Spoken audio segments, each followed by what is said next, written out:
그래서 2장 8절에서 15절의 말씀을 통하여서 우리 공적 예배의 중요성에 대해서 함께 나눠 보려고 합니다.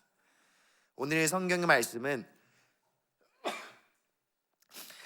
대단히 해석이 어렵고 그 의견이 분분하다고 할 수 있습니다. 더구나 저의 세대에서는 이른바 성과 젠더를 구분하려는 노력이 대두되는 시기입니다. 성이란 말하자면 생물학적인 구분이라고 할 수 있겠죠. 그런데 젠더라는 것은 그 바로 성에 따른 역할을 어떻게 구분할 것이냐를 구분하는 말입니다. 그래서 젠더 감수성이라는 말이 요즘은 아주 자주 사용하는 말인데, 이른바 지금까지 남성과 여성이라는 성 때문에 구분되어 있던, 그리고 억압되어 있던 여성들에 대한 이른바 이해를 더 돕자는, 그런 것들을 이해해야 한다는 그런 감수성을 가져야 한다는 거죠.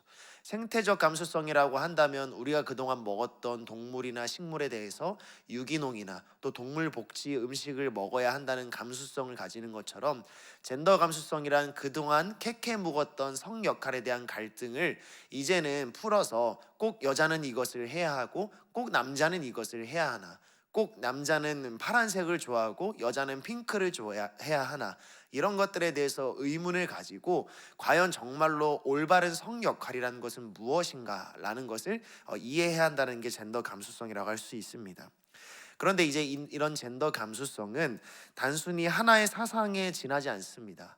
우리가 뉴스를 보게 되면 수많은 높은 공직자들이 이런 젠더 감수성이 없어서 그 자리에서 물러나는 것을 볼 수 있습니다.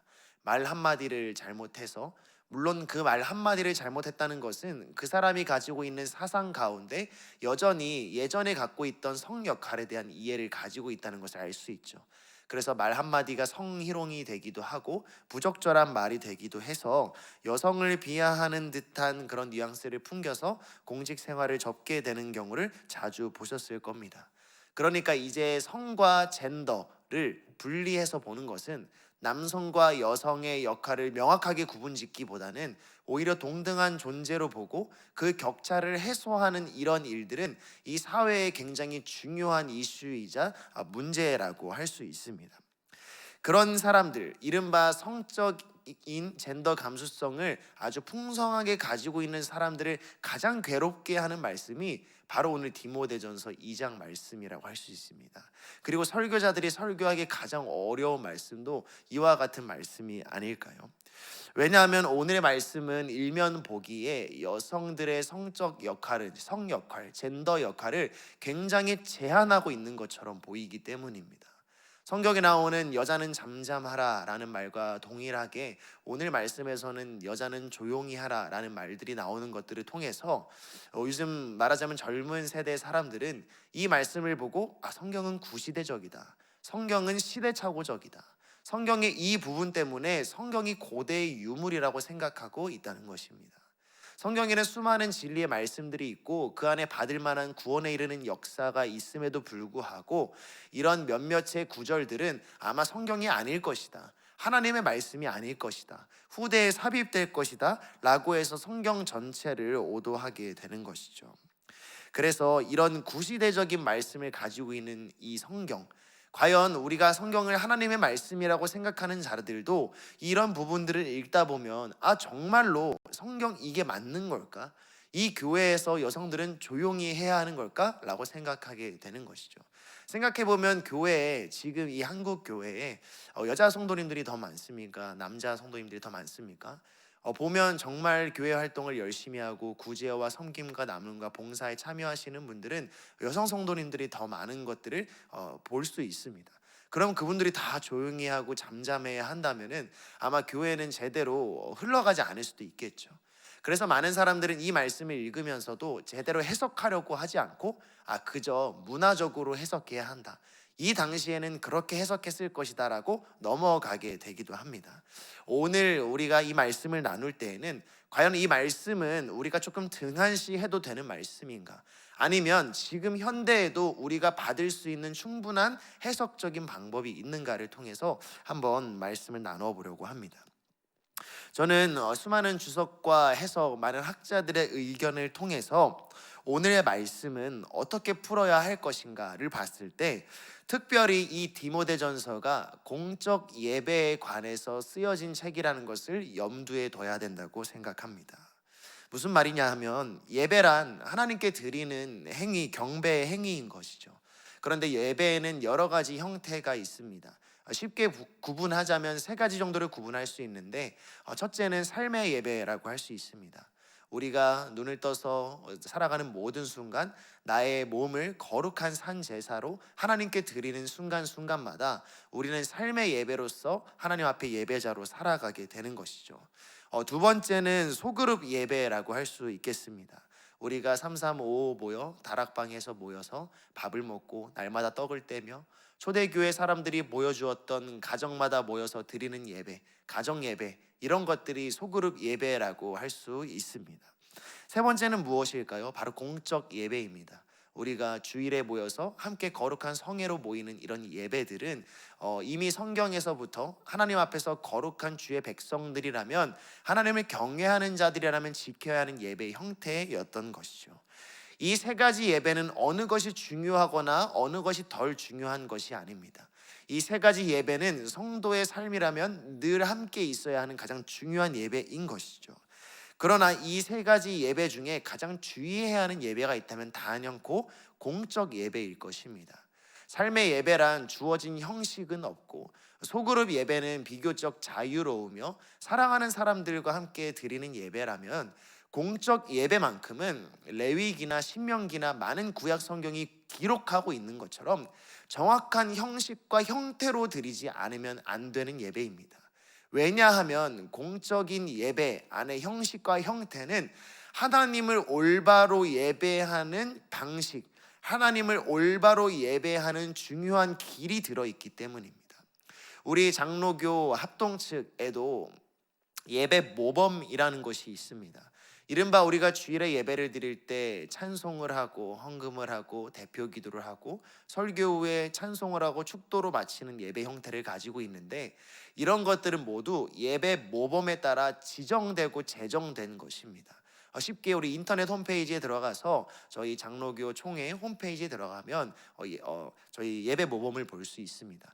이 모든 것들은 그냥 편의대로 만든 것이 아니라 웨스터민스터 신도개요라고 하는, 이 소요리 문답이라고 하는 여러 가지 성경을 통해서 이런 형태가 하나님을 예배하는 가장 성경적인 방식이겠다. 그러므로 각자 교회마다 알아서 예배를 드리는 게 아니라, 이른바 열린 예배도 있습니다만, 우리가 공적인 예배를 드릴 때는 이런 형태를 취하는 것이 가장 바람직하다라고 우리에게 제공하고 있다는 것이죠. 이것이 바로 종교 개혁의 유산이라고 할 수 있습니다. 이런 이유, 왜 이런 예배를 정확한 형태를 만들어 놨냐고 할 수 있을 때, 이런 것은 예전적인 측면으로 봐야 합니다. 예전, 성례라는 말은 비슷한 말인데 사실 저희 개신교에서는 익숙하지 않은 말입니다. 예전이라는 말은 세레모니라고 할 수 있는데요, 쉽게 말해서 몸과 행동이 수반된 성스러운 예식을 말합니다. 저희가 설교를 설교를 듣는 것은 엄밀한 의미에서는 예전, 성례라고 하기는 어렵습니다. 왜냐하면 듣고 말하는 것에 있어서 말하는 것은 설교자의 역할이 훨씬 더 크지 않습니까? 반면에 우리 교회의 성례 두 가지라고 한다면 세례와 성찬이 있습니다. 우리 교회는 이 두 가지를 하나님이 제정하신 두 가지 성례전이라고 말을 하는데, 세례를 받는 것, 몸과 행동이 수반된 행위로 하나님께 예배하는 것이죠. 성찬은 어떻습니까? 예수 그리스도의 살과 피를 먹는 행동이 수반된 것입니다. 즉 성례라는 것은 일정한 예식을 따라서 우리의 몸과 행동으로 하나님을 예배하게 하는 것입니다. 이런 몸과 행동이 왜 중요할까요?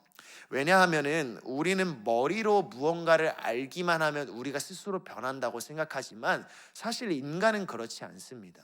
유명한 목사님들이 머리로는 이 성경의 지식을 너무나 잘 알고 있지만 가끔 불미스러운 사고를 저지르는 뉴스를 우리가 접하는 것처럼, 사실 사람은 머리로 안다고 해서 변하는 존재가 아니기 때문입니다. 성경도 마찬가지로 인간을 지, 정, 의로 복원하는데, 지라는 건 지식이고 정과 의는 감정과 의지, 즉 행동이라고 할 수 있습니다. 사람은 머리뿐만 아니라 행동과 그 감정마저도 하나님께로 향해야지만 진정한 그리스도인이라고 할 수 있는 것이죠. 이 말을 바꿔서 말하면 우리가 예배할 때도 단순히 앉아서 설교를 듣고 머리로만 동의했을 때 우리가 변하는 것이 아니라 우리의 감정과 의지 역시도 행동 역시도 하나님을 향해 따라 살 때에 비로소 우리는 회복됐고 변했다고 말할 수 있는 것입니다. 그래서 이 종교 개혁가들은 이 예배에서 행위를 하고 의지를 가지고 하는 행동들에 대해서 강조할 때 이런 예화를 들곤 합니다. 우리가 매일 잠에 들지 않습니까? 그런데 많은 분들이 불면증 때문에 고통스러워하죠. 그 이유는 사실 인간은 잠에 드는 방법을 잘 모르기 때문입니다. 누구든지 피곤하면 자야겠다고 하지만 누구도 잠을 불러와서 스위치를 켤 수 있는 사람은 없습니다. 모든 사람들은 단순히 잠에 드는 사람의 포즈를 취하고 호흡을 편안하게 함으로써 잠에 드는 듯한 행동을 모방함으로써 잠을 초청한다고 설명합니다. 이게 무슨 말이냐면 우리가 예배를 드릴 때에도 우리가 의지적으로 하나님을 데리고 오고 변화를 가지고 오는 것이 아니라 하나님을 경외하는 자들의 몸과 행동을 따라 함으로써 하나님이 우리를 찾아오시고 회복하게 하여 주신다라는 이런 비유를 사용합니다. 즉 몸과 행동을 거룩하게 하는 것은 단순히 껍데기만 따라하는 의미를 지니는 것이 아니라 우리의 습관을 형성하고 우리의 행동을 형성함으로써 하나님을 더욱 닮아가고 그러면 우리의 지식과 감정도 하나님을 향해 따라가게 될 것이라는 것이 이 공적 예배를 설계하고 형태를 만든 사람들의 생각이었던 것입니다. 그리고 성례전과 예전 그리고 성경에서 수많은 행동들을 말하고 있는 것도 바로 이런 의미에서 나타나고 있는 것이죠. 앞선 설명이 굉장히 길었습니다. 이런 관점에서 사실 오늘 디모데전서 2장을 본다면 우리가 이 말씀을 보면서 불편할 일이 없는 것입니다. 오늘 말씀을 여자와 남자의 성 역할에 대한 하나님이 지으신 구분이라든지 하나님께서 지어버리신 이 여성과 남성의 한계라고 해석하는 것이 아니라 이 여자와 남자가 공적 예배를 드릴 때 예전 즉 몸의 행위에 대해서 하나님이 이런 모범을 주셨다라고 읽게 된다면 우리는 오히려 이 예배 가운데서 하나님을 닮아갈 수 있는 수많은 힌트들을 더 얻게 되는 것이죠.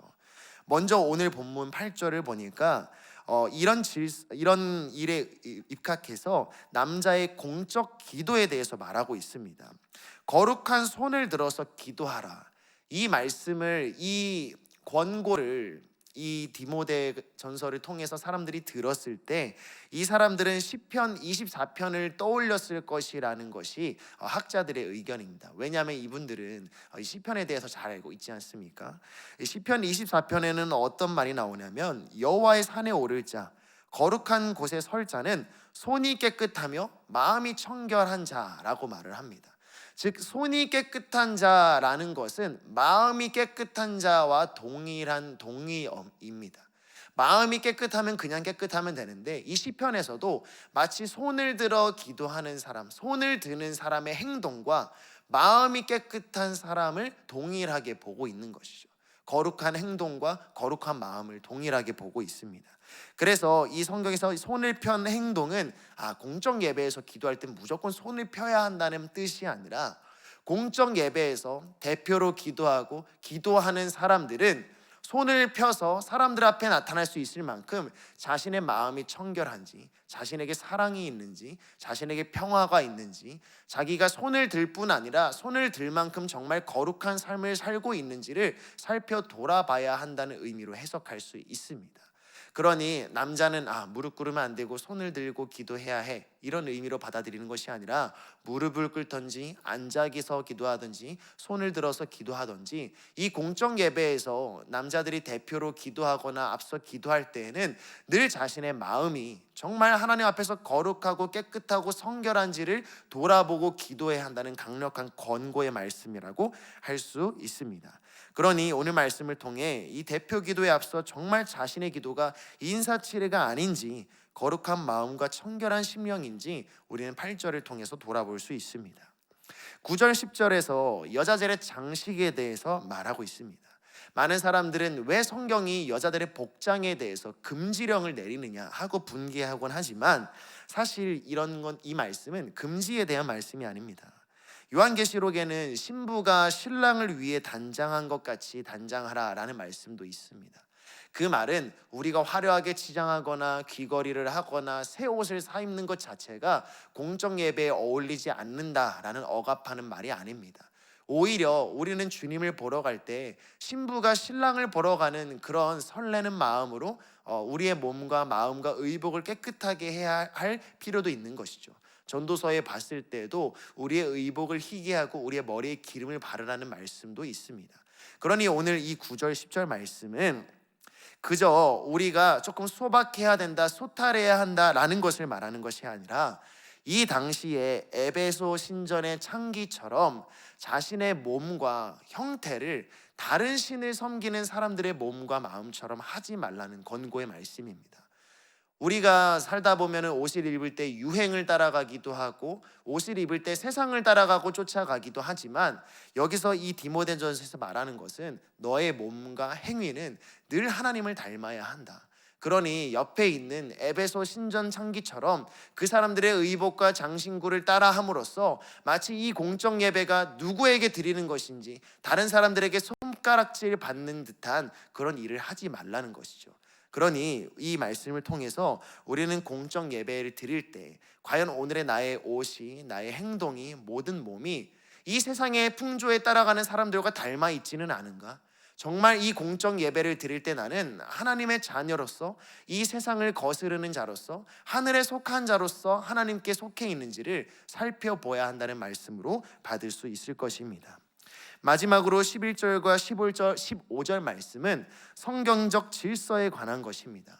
우리가 아무리 시대와 문화를 해석한다고 해도 남자와 여자에 관한 질서에 대한 내용은 성경에 순종하고 아멘할 수 있어야 합니다. 그러나 이 아멘할 때 전혀 불편할 일이 없습니다. 왜냐하면 남자는 그리스도가 교회를 사랑함과 같은 사랑으로, 즉 죽음을 각오한 사랑으로 여자를 대해야 할 것이고, 여자는 그리스도에 대한 권위를 순종하는 마음으로 남자에게 순종해야 하는 것이기 때문입니다. 이것은 차별이 아니라 질서의 문제임을 하나님께서는 디모데전서를 통해 분명하게 하고 계신 것이죠. 세상이 죄로 물들어 그 역할들이 어그러져 있을 뿐 하나님의 말씀에 나타나 있는 여자와 남자가 서로 순종하고 서로 사랑하는 관계에 있어서는 하나도 거리낄 것이 없는 것입니다. 이 15절 말씀이 조금 난해할 수 있지만 그러나 해산함으로 그 여자가 구원을 얻을 것이다 라는 말은 많은 학자들은, 개혁주의 학자들은 대부분 예수 그리스도의 나심, 예수 그리스도로 인해서 이 모든 것들이 우리가 구원을 받고 비로소 완전하게 될 것이다 라고 해석하고 받아들이는 것이 바람직하다고 말하고 있습니다. 그러니 이러한 전체적인 해석으로 봤을 때 오늘 디모데전서 2장의 말씀은 성적인 역할을 구별하고 차별을 조장하기보다 오히려 성경적 질서 안에서 하나님의 말씀에 아멘으로 순종하는 자들은 공적 예배를 통해 자신의 몸과 행위를 살펴보고 하나님께 올바로 예배하는 자들이 되어야 한다는 중요한 근거를 우리에게 말씀하고 있는 것이죠. 결론적으로 오늘 이 말씀을 비록 딱딱한 마치 학자들의 의견처럼 받으실 수도 있겠지만 중요한 삶의 기준으로 삼으실 수 있다고 생각합니다. 오늘 우리가 아침부터 저녁까지 이르기에 우리가 지하철을 타거나 차를 타거나 수많은 세상 사람들과 섞여서 살아갑니다. 과연 우리는 그 세상 사람들과 섞여 살아갈 때에 그 세상 사람들과 구별되는 점이 있는가? 우리가 주일에 교회를 가는 것과는 별개로 정말 세상의 소금과 빛으로 저 사람의 몸과 행위를 보기만 했을 때, 저 사람이 하는 성품을 보기만 했을 때 저 사람은 정말 공적 예배를 드리는 그리스도인의 모습을 하고 있는가?